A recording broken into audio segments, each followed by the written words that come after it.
Hello दोस्तों, नमस्कार, good afternoon. मार्तन institute के इस ऑनलाइन प्लेटफॉर्म में आप सभी लोगों का स्वागत है।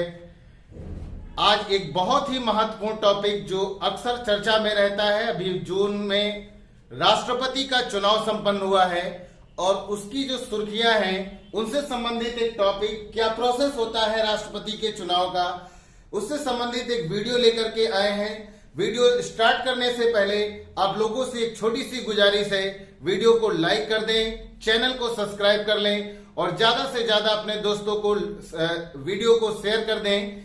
आइए स्टार्ट करते हैं। राष्ट्रपति का चुनाव एक चुनावी मुद्दा है। ये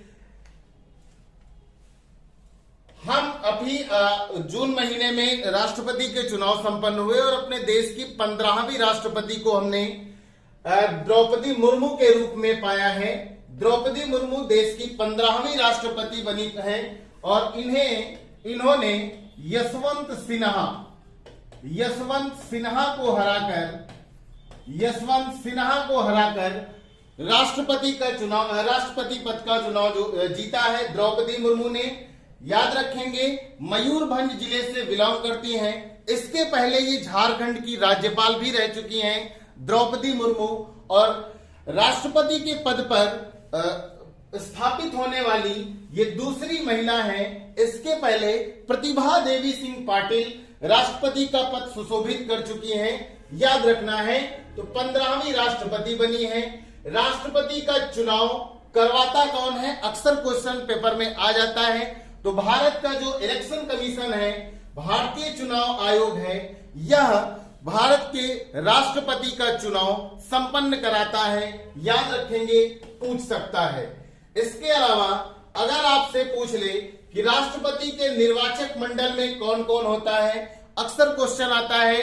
4 ऑप्शन में मिलेगा आपको और यहां से ऑड इवन में पूछेगा, बाहर करने वाला एक ऑप्शन या फिर, तो इसमें कौन कौन शामिल होता है आइए देखते हैं। संसद के दोनों सदनों के क्वेश्चन, यहां से टॉप पॉइंट को पढ़ना, लिखा हुआ है निर्वाचित सदस्य। तो संसद के दोनों सदन, लोकसभा और राज्यसभा, दोनों सदनों से जो निर्वाचित सदस्य होते हैं वह राष्ट्रपति के चुनाव में भाग लेते हैं। राज्य की विधानसभाओं से निर्वाचित सदस्य राष्ट्रपति के चुनाव में भाग लेते हैं। इसके अलावा अगला पॉइंट इंपॉर्टेंट है, 70वें संविधान संशोधन के द्वारा एक व्यवस्था की गई भारतीय संविधान में कि राष्ट्रपति चुनाव में जो दिल्ली और पुदुचेरी, 2 यूटी हैं हमारी, 2 केंद्र शासित राज्य हैं, इन राज्यों के निर्वाचित सदस्य या भी राष्ट्रपति के चुनाव में भाग लेंगे। इसके पहले निर्वाचक मंडल में क्या क्या होना जरूरी है, ध्यान देंगे। निर्वाचक मंडल में 50 प्रस्तावक, इसके अलावा 50 अनुमोदक, जो राष्ट्रीय और राज्य मंडल कहीं से भी हो सकते हैं। अर्थात ये जो 50 अनुमोदक और प्रस्तावक होंगे, यह या तो सांसद हो सकते हैं या फिर विधायक हो सकते हैं। यानी कि किसी भी, चाहे वह लोकसभा राज्यसभा से आए या फिर किसी भी राज्य की विधानसभाओं से ये आए, राष्ट्रपति के निर्वाचक मंडल में ये व्यक्ति शामिल होते हैं। 50 अनुमोदक और 50 प्रस्तावक। इसके अलावा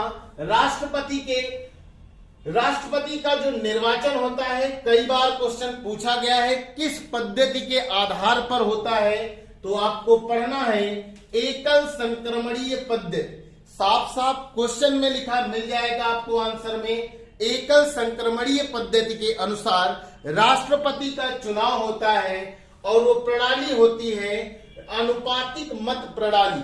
यानी इसमें सभी जितने भी जो निर्वाचक होते हैं, वो राष्ट्रपति के जितने भी उम्मीदवार होते हैं, सभी को अपनी वरीयता देते हैं। 1 क्रम, 2 क्रम, 3 क्रम करके इस तरह की वरीयता देते हैं। और इसके अलावा तो आपको यहां से अनुपातिक मत प्रणाली और एकल संक्रमणीय पद्धति, 2 शब्द हमेशा याद रखने हैं। राष्ट्रपति के चुनाव से संबंधित ये शब्द हैं।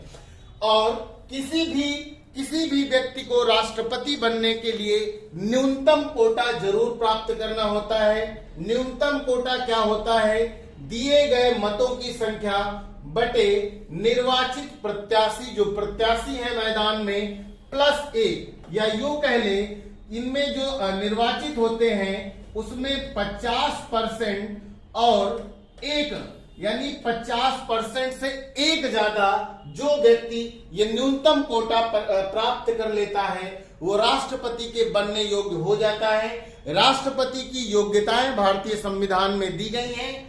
भारतीय संविधान में राष्ट्रपति की योग्यताएं हैं कि भारत का नागरिक होना चाहिए, है ना, लाभ का पद चुनाव के समय ना धारण करता हो, है ना, उम्र कम से कम 35 वर्ष होनी चाहिए। ये सभी व्यवस्थाएं भारतीय संविधान में दे रखी हैं। कार्यकाल कितने वर्ष का होगा? हमेशा क्वेश्चन आता है कि राष्ट्रपति अपना कार्यकाल कब से स्टार्ट करता है, तो कार्यकाल इसका 5 साल का हो सकता है पद ग्रहण करने की तारीख से। इसको तुम नोट करके रखो, पद ग्रहण करने की तारीख से 5 साल के लिए राष्ट्रपति बन सकता है। किंतु और परंतु जब भी ये शब्द आ जाए तो समझ लीजिए ये खतरनाक है। अनुच्छेद 61 में बात की गई है कि 5 साल का कार्यकाल तो होगा, लेकिन अनुच्छेद 61 के अंतर्गत यदि राष्ट्रपति संविधान का उल्लंघन करता है या देश में अशांति भावना फैलाता है या अन्य भी तरीके से कुछ कृत्यों को करते हुए पाया गया तो उसे अनुच्छेद 61 के तहत महाभियोग की प्रक्रिया के द्वारा 5 साल से पहले भी हटाया जा सकता है। इसके अलावा अधिकतम सीमा किसकी? राष्ट्रपति बनने की अधिकतम सीमा कोई नहीं है। यानी भारत में जिस प्रकार यूएसए के संविधान में कार्यकाल 4 वर्ष का और एक व्यक्ति अधिकतम 2 बार राष्ट्रपति बन सकता है, किंतु भारत में ऐसा कोई प्रावधान नहीं है। भारत में एक व्यक्ति जितनी बार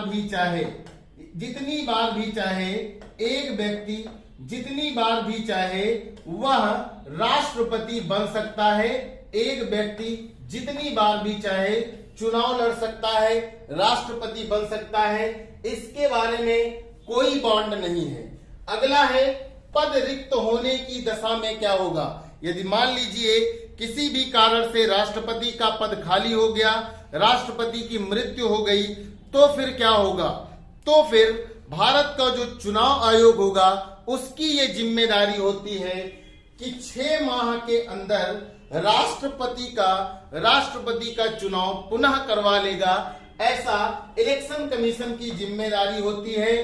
तो बात उठती है कि इस बीच में यानी जो राष्ट्रपति का पद रिक्त हो गया है और ये 6 महीने हैं, तो इनके मध्य में कौन कार्य करेगा? तो भारतीय संविधान में व्यवस्था की गई है कि यदि राष्ट्रपति का पद खाली रहता है तो उपराष्ट्रपति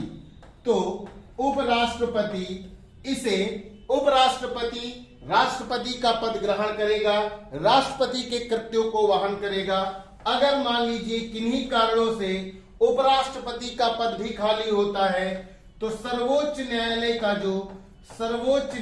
का जो न्यायाधीश होगा, सर्वोच्च न्यायालय का जो चीफ जस्टिस ऑफ इंडिया होगा, वह इस पद को धारण करेगा। और इतिहास में अब तक एक बार ऐसा हुआ है कि जो सर्वोच्च न्यायालय के न्यायाधीश थे एम हिदायतुल्ला, नोट करके रखो, एम हिदायतुल्ला ऐसा पद धारण करने वाले एकमात्र न्यायाधीश थे सर्वोच्च न्यायालय के।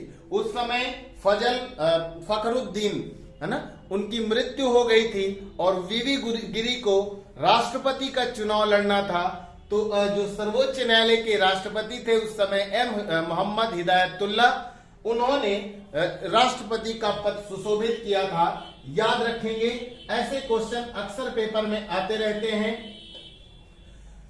तो कैसी लगी ये क्लास आज आपकी? कमेंट में जरूर बताएंगे। ऐसी ही वीडियो को पाने के लिए, नोटिफिकेशन पाने के लिए चैनल को लाइक, सब्सक्राइब एंड शेयर कर दें। वीडियो को ज्यादा से ज्यादा अपने दोस्तों को शेयर कर दें। मिलते हैं नेक्स्ट वीडियो के साथ, तब तक अपना ख्याल रखें। नमस्कार।